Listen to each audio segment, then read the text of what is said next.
The pharaoh who witnessed eternity. The great pyramid stood half-built under the scorching sun, its golden capstone glimmering with promise.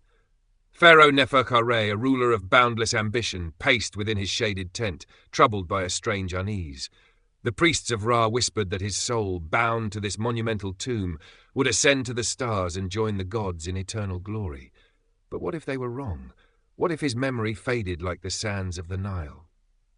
One restless night, as the wind carried whispers of the gods, Nefeka-Re performed a forbidden ritual in the deepest chamber of his palace. Guided by an ancient scroll said to have been scribed by Thoth himself, he invoked Osiris, the lord of the underworld, seeking answers. The room darkened as if the stars had been plucked from the heavens. The scent of lotus and myrrh filled the air, and a figure emerged from the shadows. Osiris, his emerald skin glowing faintly, his regal beard braided with gold, stood before the trembling pharaoh. In one hand he held the crook of kingship, in the other the flail of judgment. "Why do you summon me, Nefeka-Re?" Osiris's voice resonated like the current of the Nile, gentle but inexorable. "My lord," Nefeka-Re stammered, bowing low, "I seek to know my place in the annals of time. Will my name endure as eternal as the pyramids, or will it be swept away by the sands?" Osiris's eyes glimmered with an otherworldly light. "A soul bound by mortal fear cannot ascend.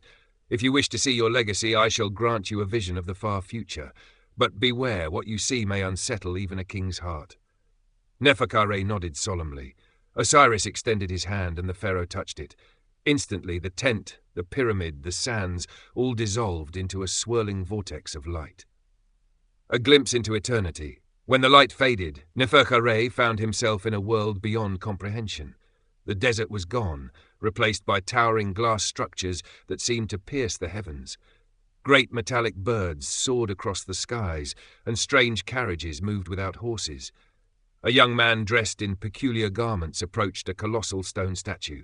The statue was of Nefeka-Re himself, though weathered by time. Its eyes, carved to capture the pharaoh's commanding gaze, seemed alive under the harsh illumination of artificial lights.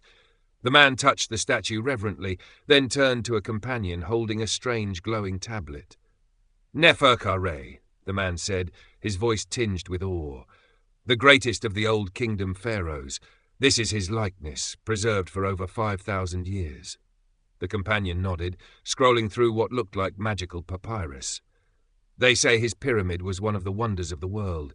His reign marked an era of unprecedented prosperity and cultural achievement." Nefeka-Re's chest swelled with pride. 5,000 years? He had endured longer than even the stars his priests worshipped. The scene shifted again. Now he was in a vast hall filled with treasures from his time, golden amulets, ceremonial daggers, and his royal scepter. People from all lands marveled at the artifacts, their languages a cacophony of sounds he couldn't understand. Yet the reverence in their eyes was unmistakable. "This belonged to Pharaoh Nefeka-Re," said a woman guiding the crowd. "His legacy has shaped our understanding of ancient Egypt. His vision of immortality was unmatched." The price of eternity. The vision did not end there. Nefeka-Re was transported to another moment, where scholars argued in a language he did not know. One gestured to a vast screen showing the construction of his pyramid. Some say the labourers were slaves, but new evidence suggests they were skilled workers who revered him, one argued passionately.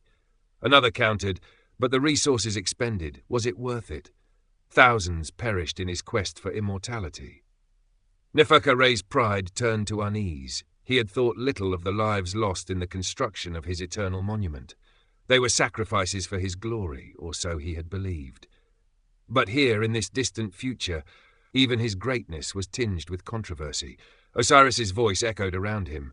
"Is this the legacy you desired, Pharaoh? To be remembered is not to be loved, nor is it to be forgiven." I do not know," Nefeka-Re admitted, his voice faltering. "Is immortality worth such a price?" Return to the present. Nefeka-Re awoke in his tent, drenched in sweat. The golden rays of dawn seeped through the fabric, illuminating the half-finished pyramid in the distance. The memory of his vision lingered like a heavy cloak. He emerged into the morning light, calling his advisors and architects to him. "We shall finish the pyramid," he declared, his voice steady, "but its completion will not be built on suffering. Those who labour shall be rewarded, and their families cared for.